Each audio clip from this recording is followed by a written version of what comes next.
Some of our favorite food to eat is Puerto Rican. The flavors, the attention to detail, and it's really just the epitome of comfort food.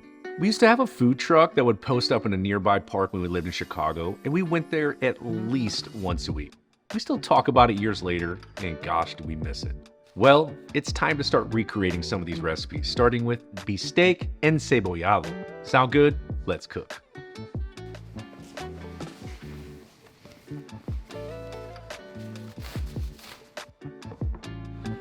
The most classical cut to use in this recipe is top round steak. Some other common cuts to use are bottom round, eye of round, or sirloin tip. Often it's just made with cube steak, which is always readily available and good to use in this dish, but you know me, I like going the extra mile. And I also like to know as much about my food as possible, and that includes the processing of it. So instead, I'll be doing this at home. Now the goal of this 3 to 3.5 pound top roast is to cut it in half and then slice it into about a 1/2 to 1/3 inch thick slices. And in just about all comfort food dishes, no matter the nation of origin, perfection is never needed. After it's been sliced, now is when we begin the tenderizing process, and whether you use plastic wrap, plastic bag, or a few sheets of parchment paper, I'm looking to gently pound each slice of beef until it's about an 8-inch thick. Top or bottom round steak isn't the most tender cut out there, so taking a little extra time to make them a little thinner will go a long way, trust me. And I'm actually not going to stop here with the tenderizing. There's still one more thing that can be done, but first you'll need a jacquard. It's very cheap to buy, maybe $10 or so, and it's a simple hand tool with a lot of sharp blades in it that pierce right through the meat, breaking down all the connective tissues. It's as simple as stamping the meat 8 to 10 times. It's said that it can improve tenderness by up to 50% in this steak, so this technique will absolutely become a new favorite and will definitely make meals worth remembering.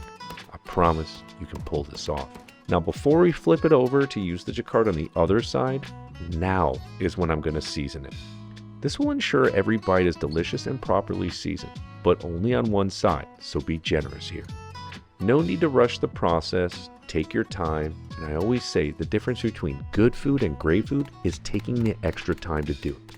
A simple way to show a lot of love to the people around your table. All the seasoned, tenderized meat goes into an extra large size bowl. In the meantime, it's time to give my cutting board and my chef knife, of course, a little hot water and soap bath because, well, raw beef. Now for the steak to be extremely flavorful, we're going to grind down 10 garlic cloves into a fine paste using a mortar and pestle. And of course, a food processor will work well. Dry oregano goes in next, and this will help release more of their oils, making it more aromatic and flavorful.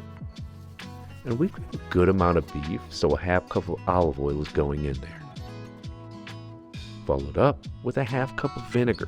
And I've really lately been liking champagne vinegar. Gives you all the vin flavors without that harsh bite. But of course, plain white distilled works great in this dish. Alright, let's see where we're at. And marinades really should be almost potent. Like you're not eating the marinade itself, you're eating what it is marinating, which in return is going to season it and flavor it, so it needs to be strong. And I can never tell you this enough. You should be trying as much food as possible and at every single step. It is hands down the quickest way to becoming a better cook. In my restaurant days, we had containers full of spoons all over the kitchen because guess what? Tasting was encouraged all day long. We're in a really good place with this, and it's going to be really flavorful, and we'll push it even a step further. But first, add it to the bowl with the steak. We're going to gently, and I mean gently, fold and mix everything together to marry up all those flavors into the meat without tearing it.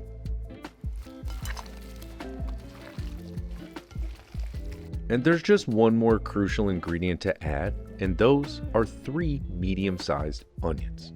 I personally prefer using sweets because after caramelizing, they're going to pair so well with our bistec. But of course, yellows, whites, or red onions are great. After a thick julienne, I'm going to add it right to the bowl with the beef, and again, carefully fold everything together. The goal is to also get all those fresh onion flavors incorporated into the meat. And now to make it more flavorful, we cover and place in the refrigerator overnight or up to 24 hours. Is it mandatory? Nah, but you will, without question, see a big difference. And when you're ready to cook, take the steaks out of the fridge and remove all the meat and keep it separate from the onions.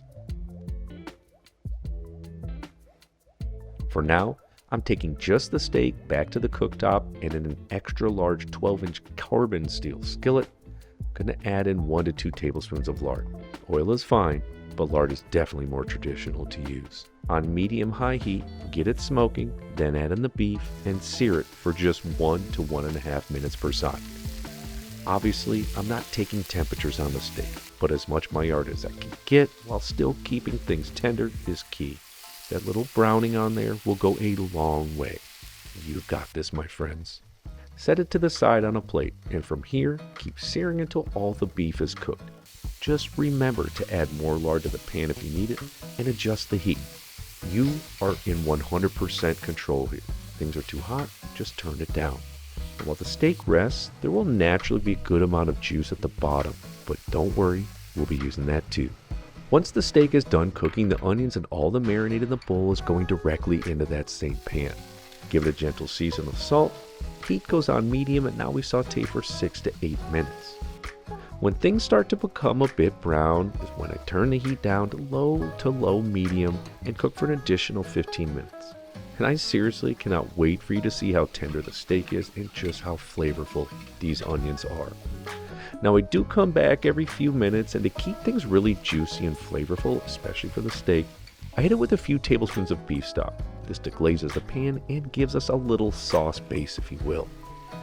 And when they're fully caramelized and look like this, we're good. And of course, I have to try them. Absolutely delicious.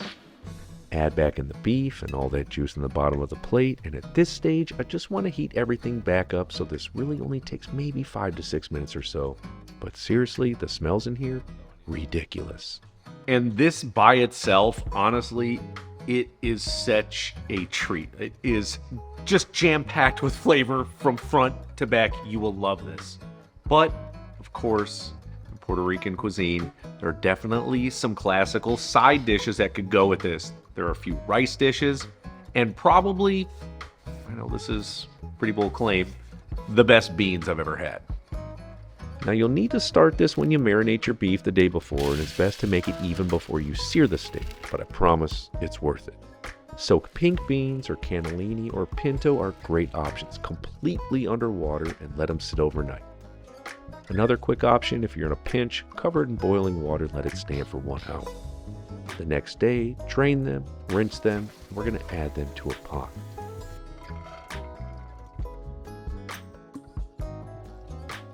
Cover it with 6 cups of chicken stock, a bay leaf, a few teaspoons of oregano, salt, and pepper. The goal is to bring this to a boil and then simmer over low heat for about 60 to 70 minutes covered up. And throughout the bean cooking process, I usually come back and what I call skim the scum. These are just impurities, and I want to get rid of those. While we wait, time to make one of the most fundamental aspects of Puerto Rican cooking, sofrito, or at least a variation of it based on what I have available in my small town of Northwest Indiana. Onion, green bell pepper, about a third bunch of cilantro. I go heavy with this because I can't get culantro. Garlic cloves, oregano, vinegar, then pulse it just to get everything moving, and then I drizzle in the olive oil. Now, if there's one thing I've learned about Puerto Rican food, or any ethnic food for that matter, is that it's going to have some variation, and it will essentially come down to how your grandma taught you. It'll be very finely minced, a bit liquidy, and a pretty vibrant green color. It'll hold in the fridge for about 10 days, plus it freezes really well. For just a bit more quick prep, another onion, some garlic, then some ham. This is definitely a classic ingredient and really just makes these habichuelas guisadas so much better. Okay, let's cook, but first, let's see where the beans are at. Looking good.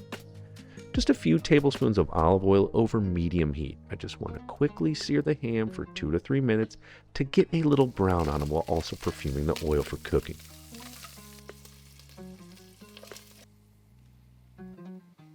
After adding in the onions, a little season of salt, and a saute for 5 minutes to lightly brown. Then on low for 10 minutes to keep pushing the caramelization.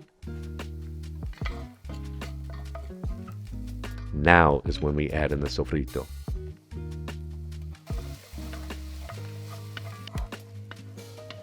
A little salt, and then saute for 4 to 5 minutes over low to medium heat. And hey, why not some more garlic? Once you smell it, it's done. Sazon is one of those ingredients I always have on hand, and it's actually very easy to make at home. Season up everything in the pan, and the smells in your kitchen are going next level. Seriously, so good. You are going to love these beans, legit. I like using tomato puree here. It's just a pure tomato flavor. I usually swoosh out that tomato jar with just an extra quarter cup of water or so to get all that goodness out. At this stage, let's grab the beans and add them right to the pot. Don't forget about that seared ham. That's gold right there. One more classic ingredient to add to this, and I promise it's a quick prep: potatoes. Yukons or russets are good to use. A season of salt and pepper. Cover and simmer over low heat for about 20 more minutes, or just until the potatoes are tender, if you can possibly withhold that long from eating them, because my guess is these are going to be your new favorite beans as well. Now, the bistec is traditionally served with these beans and just some simple cooked white rice. But if you're looking again to step things up and are really enjoying making Puerto Rican food, arroz con gandules is absolutely worth your time. I've got an awesome recipe on my website that you can check out. And this is hands down my family's favorite rice dish, and something we'll always remember about that little food truck. Okay, so everything's done.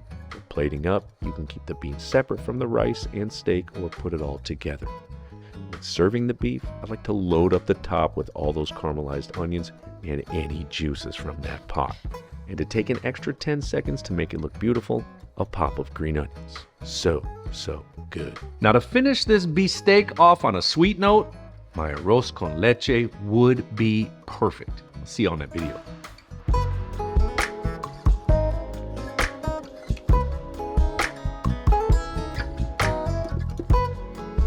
Oh my gosh.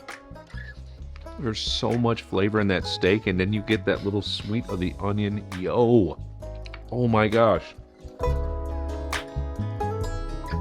Puerto Rican food never misses.